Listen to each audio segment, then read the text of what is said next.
തുർക്കി ഭരണകൂടം ക്രൈസ്തവ മിഷനറിമാരെയും വിദേശീയരായ ക്രൈസ്തവ ശുശ്രൂഷകരെയും പുറത്താക്കിയതിനെ ശക്തമായി അപലപിച്ചുകൊണ്ട് യൂറോപ്യൻ പാർലമെന്റ് പ്രമേയം പാസാക്കി. വർഷങ്ങളായി തുർക്കിയിൽ താമസിക്കുന്ന ക്രൈസ്തവ മിഷനറിമാരെ രാജ്യത്തിന് ഭീഷണികളായി മുദ്രകുത്തി ഭരണപരമായ കോഡുകൾ പ്രകാരം രാജ്യത്തേക്കുള്ള പ്രവേശനം നിഷേധിക്കപ്പെടുകയും ചെയ്ത സംഭവങ്ങളിൽ നിയമനിർമ്മാതാക്കൾ ആശങ്ക പ്രകടിപ്പിച്ചു. ക്രിസ്ത്യൻ അഭിഭാഷക ഗ്രൂപ്പായ ADF ഇന്റർനാഷണലിന്റെ അഭിപ്രായത്തിൽ സമീപ വർഷങ്ങളിൽ കുറഞ്ഞത് 160 വിദേശ ക്രൈസ്തവ ശുശ്രൂഷകരെയും അവരുടെ കുടുംബങ്ങളെയും രാജ്യത്തു നിന്ന് പുറത്താക്കുകയും പ്രവേശനം നിഷേധിക്കുകയും ചെയ്തിട്ടുണ്ട്. 2026 ഫെബ്രുവരി 12 ഈ പ്രമേയം വൻ പിന്തുണയോടെയാണ് യൂറോപ്യൻ പാർലമെന്റിൽ അംഗീകരിക്കപ്പെട്ടത്. പാർലമെന്ററി ചർച്ചയ്ക്കിടെ ക്രൊയേഷ്യൻ പാർലമെന്റ് അംഗം ടോമിസ്ലാവ് സോക്കോൾ തുർക്കിയുടെ പുറത്താക്കലുകൾ മതസ്വാതന്ത്ര്യത്തിന്റെ ഗുരുതരമായ ലംഘനമാണെന്ന് മുന്നറിയിപ്പ് നൽകി. ഭരണപരമായ വിലക്കുകളും നാടുകടത്തലുകളും വഴിയുള്ള പീഡനമായി അവയെ വിശേഷിപ്പിച്ചു. ഇരട്ടത്താപ്പുകളില്ലാതെ എല്ലായിടത്തും മതസ്വാതന്ത്ര്യം സംരക്ഷിക്കുന്നതിനെ ആശ്രയിച്ചിരിക്കും യൂറോപ്പിന്റെ വിശ്വാസ്യതയെന്ന് അദ്ദേഹം ഊന്നിപ്പറഞ്ഞു. ദേശീയ സുരക്ഷാ നടപടികൾ ഏകപക്ഷീയമായി പ്രയോഗിക്കുന്നില്ലെന്ന് ഉറപ്പാക്കാനും മതത്തിന്റെയോ വിശ്വാസത്തിന്റെയോ സ്വാതന്ത്ര്യം ഉറപ്പാക്കാനും അന്താരാഷ്ട്ര മനുഷ്യാവകാശ ബാധ്യതകളെ മാനിക്കാനും പാർലമെന്റ് ആവശ്യപ്പെട്ടു. എന്നാൽ തുർക്കിയുടെ വിദേശകാര്യ മന്ത്രാലയം പ്രമേയം നിരസിച്ചു.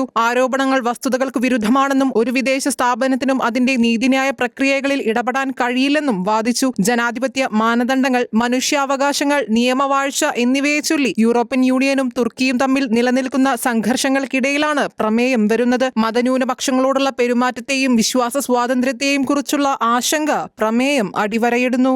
International desk, ഷെഖൈന news.